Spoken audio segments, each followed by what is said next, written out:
Днес ще се разходим до Черни връх, като начална точка е хижа Алеко.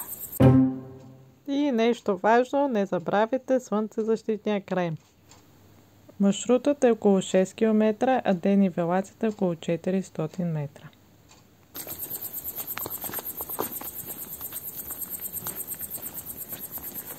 Поемаме по пътечката нагоре, която е много живописна. В следващите минути ще ви отведем до едно пътешествие към върха и неговите съседи. Ще видим хижите, заслона, ще се потопим в красотата на Витоша и ще научим истории, които тя пази от векове. Най-популярният маршрут започва от хижа Алеко. Това е път достъпен почти за всеки, и за опити планинари, и за хора, които просто искат да се докоснат до магията на планината. Хижа Алеко е построена през 1924 година и е първата туристическа хижа на Витоша, наречена на Алеко Константинов, баща на българския туризъм. Днес тя е удобно място за отдих, предлага стаи, топла храна и е център за зимни спортове и летни походи. За мнозина това е началната точка за изкачването на Черни връх.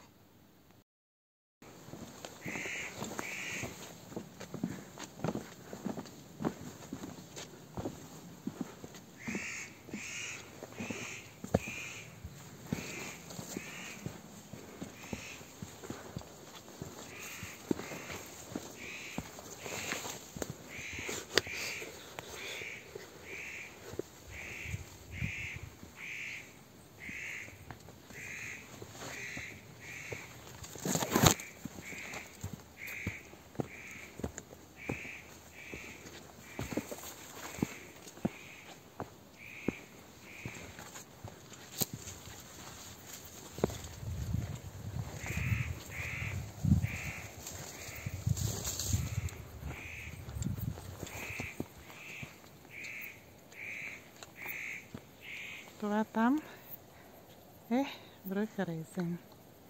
Малък Резен.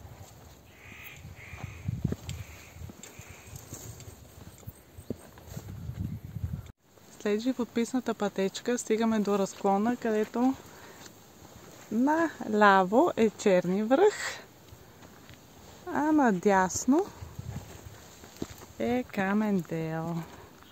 Сега ще покажа. Черни връх е най-високият, но не единственият впечатляващ връх на Витоша. На север се извисява връх Камен дел, висок 1862 метра. Оттам се открива най-панорамната гледка към София. Трябва да се запътите към заслон Ушите. Да стигнете до Камен дел. Пътят е много приятен.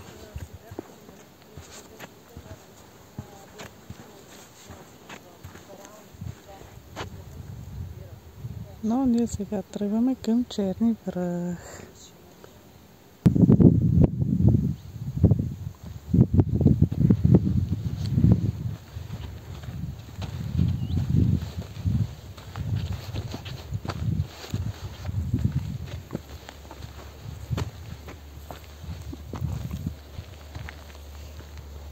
Пред нас вече се открива и Черни връх. Ето там горе. Това е Черни връх. Ние ще минем по пътеката. Нагоре се вижда малък Резен. Отзад е голям Резен. След това ще минем по билото. И ще стигнем до Черни връх. Ето там горе. Има леко изкачване от тук насетне. Продължавайки напред по пътеката към Черни връх, минаваме и покрай двата емблематични върха. Малък Резен 2191 метра и голям Резен 2277 метра. Лесно се разпознават по скалистите си склонове. Малък Резен е известен със своята дива красота и невероятни панорами към Рила и Пирин. До Черни връх има две пътеки. Едната е през малък и голям Резен, откъдето ние минаваме в момента. Това е малък Резен. Тази страна голям Резен. Другата пътека е през морените. която отвежда точно на върха. Тя е по-сложна, по-екстремна. И избрахме тази между голям и малък резен. Тя е малко по-дълга, но по-леката. Голям резен е вторият по височина връх на Витоша. На него е разположена радарната станция за управление на въздушния трафик. Заедно с малък резен образуват двоен връх, известен с името Резньовете. Високо над София, като вечен пазител над града, се извисява Черни връх. Мястото, където историята, природата и духът на българите се преплитат.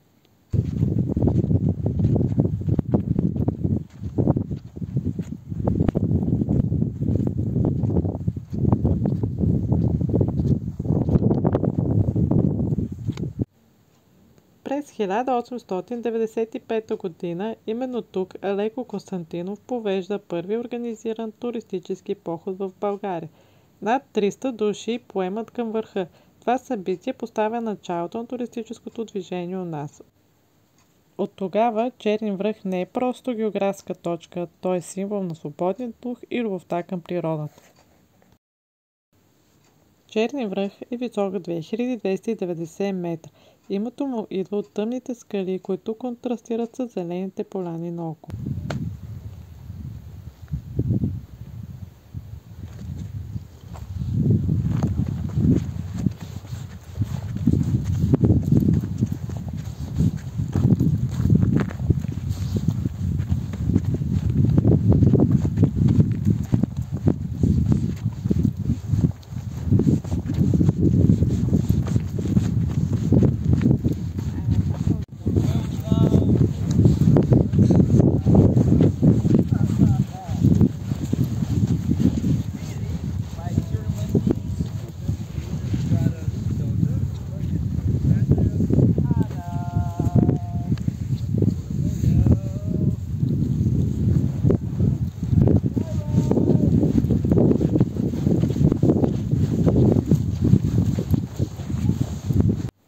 От върха в ясен ден погледът обхваща половин България. На юг се откриват Рила и Пирин с величествените си върхове.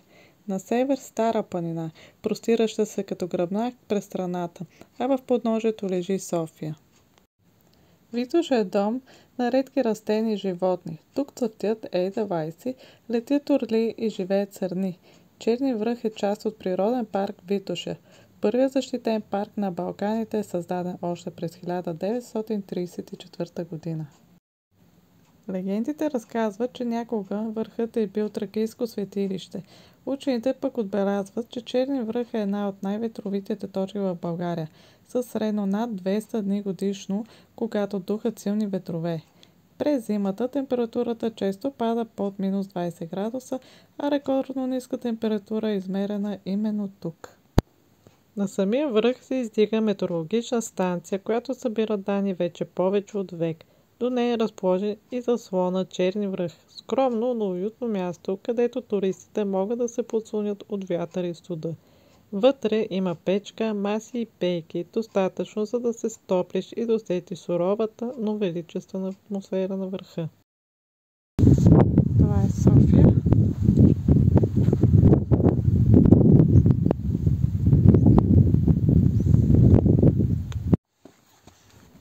Черни връх е много повече от точка на картата. Той е връзка между минало и настояще, между хората и природата.